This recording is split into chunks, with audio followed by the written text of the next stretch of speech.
Woo! Welcome back to my channel, guys. And today we got another lit reaction. Today I'll be reacting to 4 true horror stories animated compilation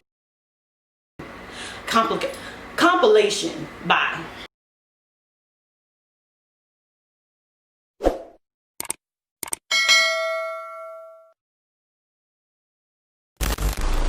Today I'll be reacting to 4 true horror story animated compilations. Very excited. And recently I've been watching these, but I now have decided why not react to them, because I watch them all the time and they're really pretty interesting. The stories are very weird. There's some really but before we get into the reaction, do not forget to subscribe to the channel, subscribe to the gang. Go ahead and hit that subscribe button, hit the notification bell to get notified anytime I upload or post. Also give this video a fat, big, huge thumbs up. Much appreciated. Comment down what you guys want to see me react to next. Also, don't forget to follow me on my social medias. They're always down in the description box below, per usual. And without further ado, we're going to get right into the reaction. Back when I was 17, I used to babysit for who at the time was a single mother who happened to be going through. She had 2 young sons, one of which was 8 years old, while the other was only around 18 months. They were absolutely adorable and very well-behaved kids, but you could tell that they were going through a lot. And the older one definitely showed signs of stress over the whole thing. And I'll never forget the time he asked me why his daddy couldn't live with them anymore, and it honestly broke my heart. Not because I didn't have an answer for him, but because to hear it would have just been too much to bear. Too much for anyone to bear.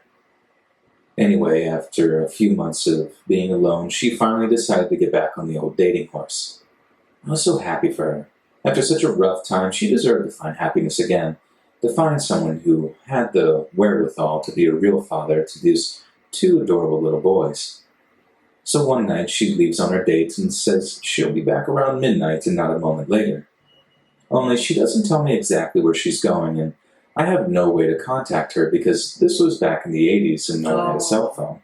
Makes sense. Well, they did exist, but not in the available commercial sense. It was all land. But if it's the 80s, don't y'all got house phones?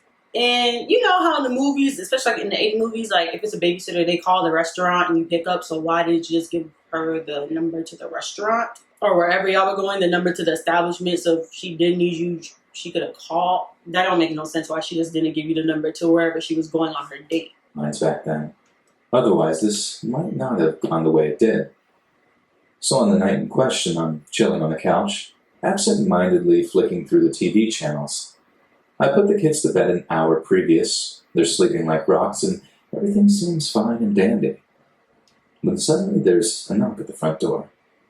I wasn't expecting anyone, but then again, it wasn't my house, so I felt kind of obligated to answer and take a message or whatever. Only as I started walking down the hallway towards the front door, whoever is on the other side starts banging against it and cursing up a storm.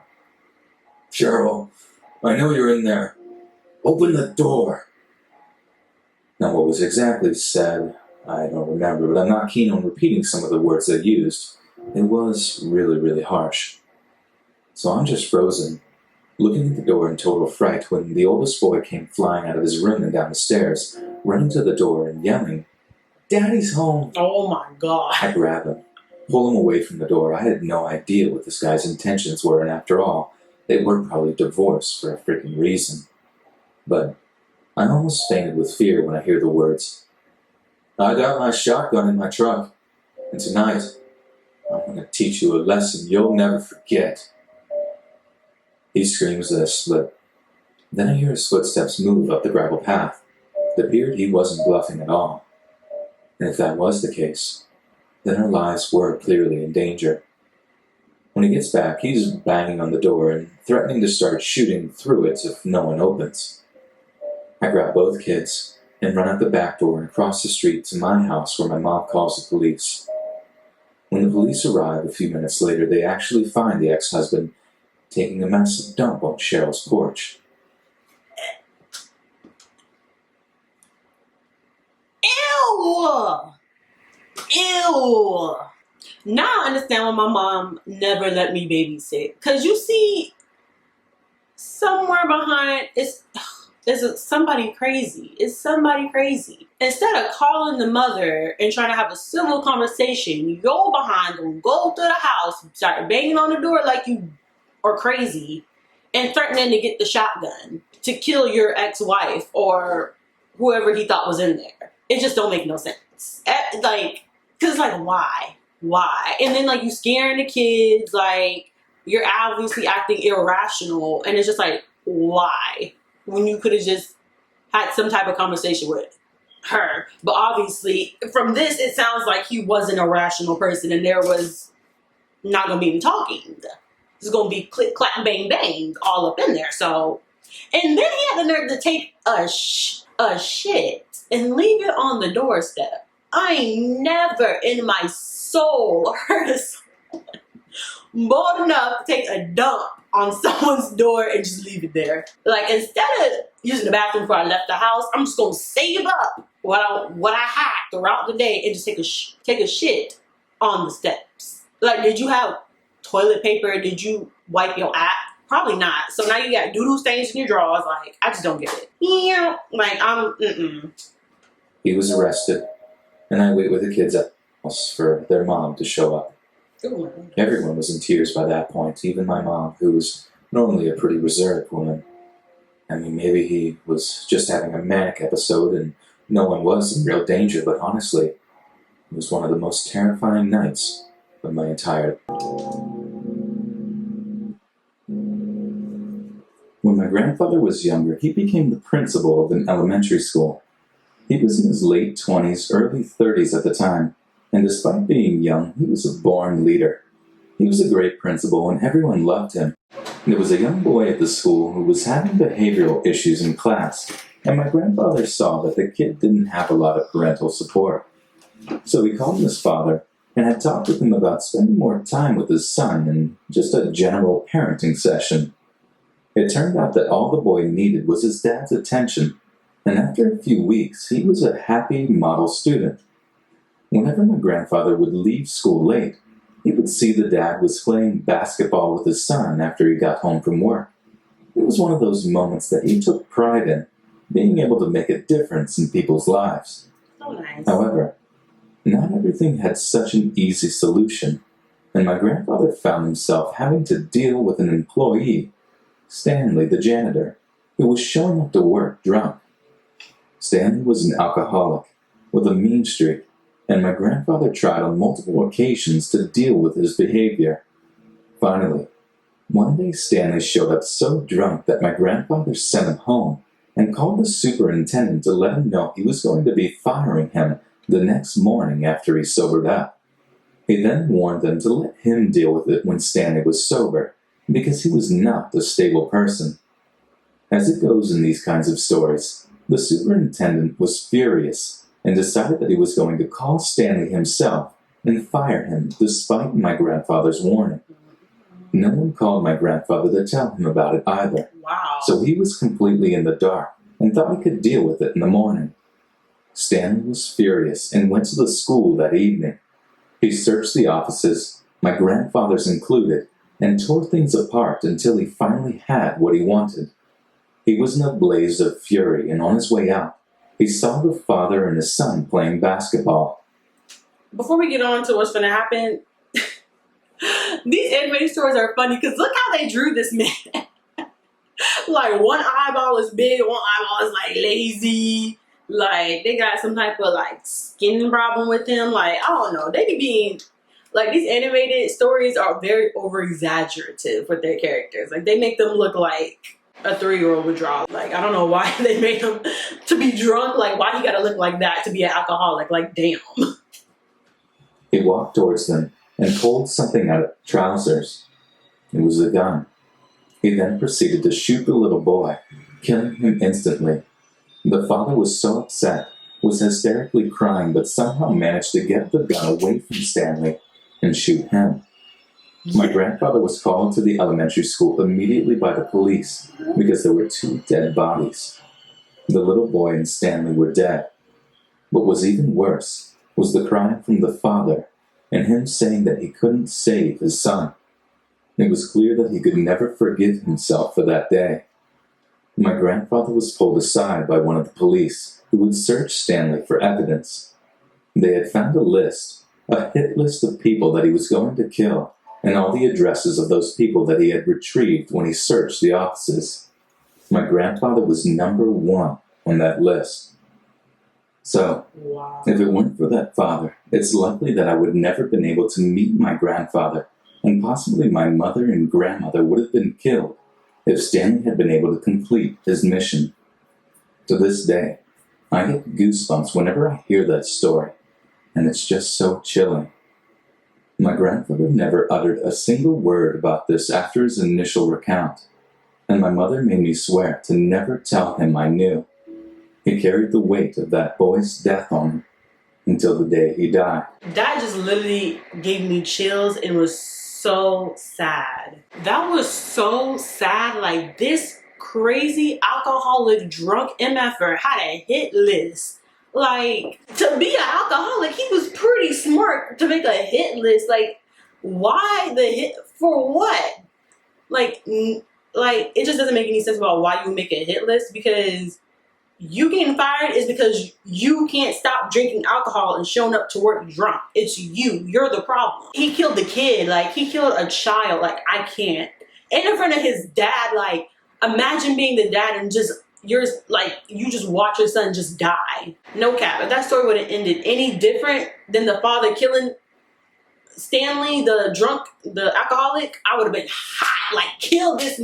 I would have beat the brakes off of this man. Like, he would have got pistol whipped before I even killed him. I would have beat the shit out of this nigga. No cap. Like, bro, you killed an innocent child for what? What did he do to you? You are the problem. But obviously, something's wrong with this man, and that just didn't make any sense.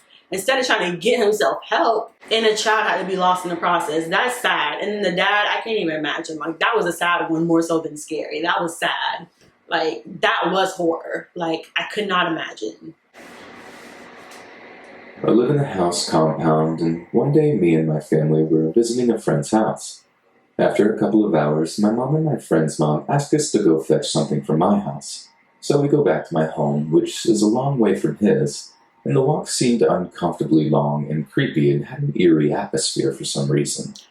After ages of walking, we reach my house and we get the thing they needed, which was inside the house. So I unlocked the door and got the object, and I noticed the bathroom door was lit and the exhaust fan was on, which we usually turn off unless someone is using the toilet. But I didn't give that any attention and thought my dad was using the toilet since he wasn't in my friend's house when we left. So me and my buddy decided to wait outside the house for my dad to finish, and I occasionally went to the small window outside the bathroom and called for my dad, but I didn't get an answer. But I heard someone humming and singing, so I thought that he was having a good time. After a good half an hour passed, I started feeling uneasy and told my friend we had to leave because our parents are probably angry now. When we arrived at his house, we were shocked to see my dad sitting and talking to my friend's parents. We asked him, "Where were you?" And he said, "I didn't go anywhere. I just stayed here since we first came." This made me scared because my family had been here for 3 hours, and we just waited for my dad for 1 hour. I go ask my sister the same question and get the same response.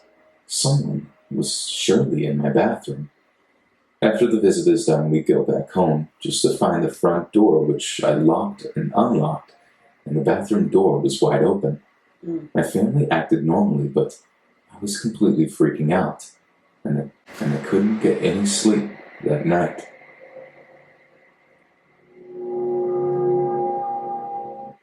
Now, that was just creepy. But also, why would you send the kids to the house to go get something instead of sending an adult? Like, I wouldn't send the youngest.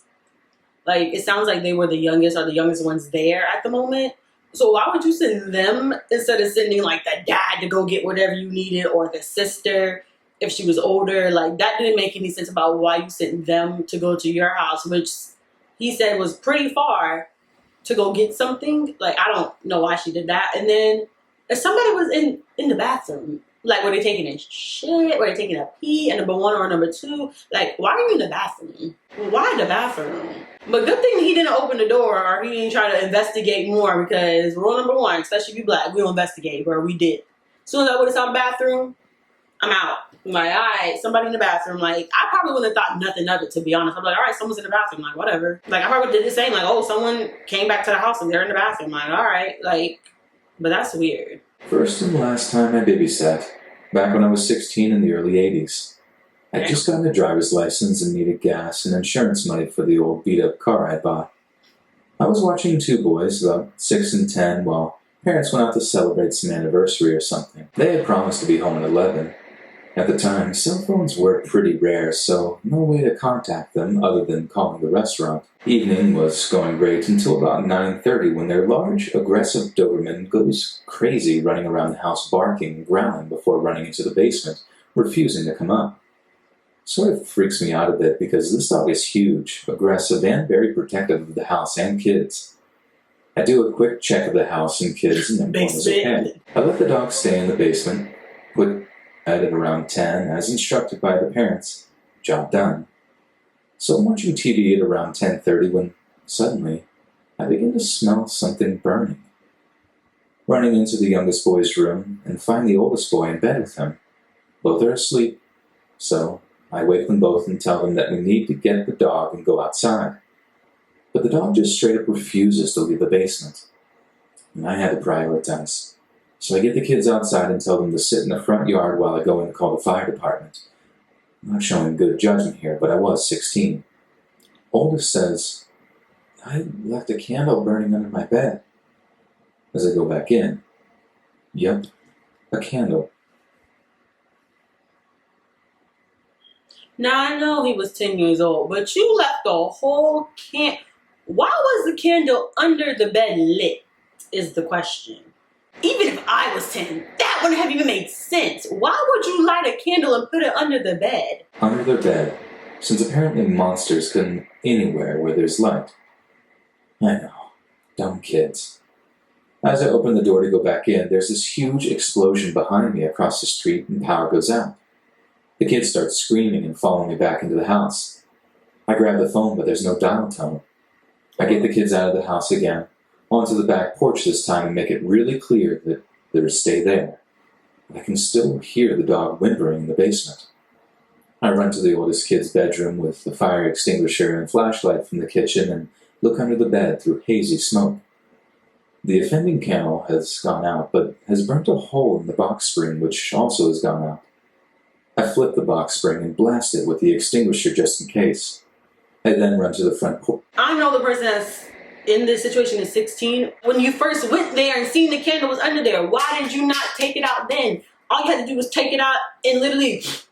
So I don't understand why she didn't do that the first time. Instead of going outside, telling them to don't move again. And why did you take the kids outside though? Like, the first time they would have been with me, closer to me, instead of me leaving them outside. Because I don't know who outside at nighttime that could snatch them up or see them and just, like, I don't know. Which to see the transformer on a telephone pole had exploded.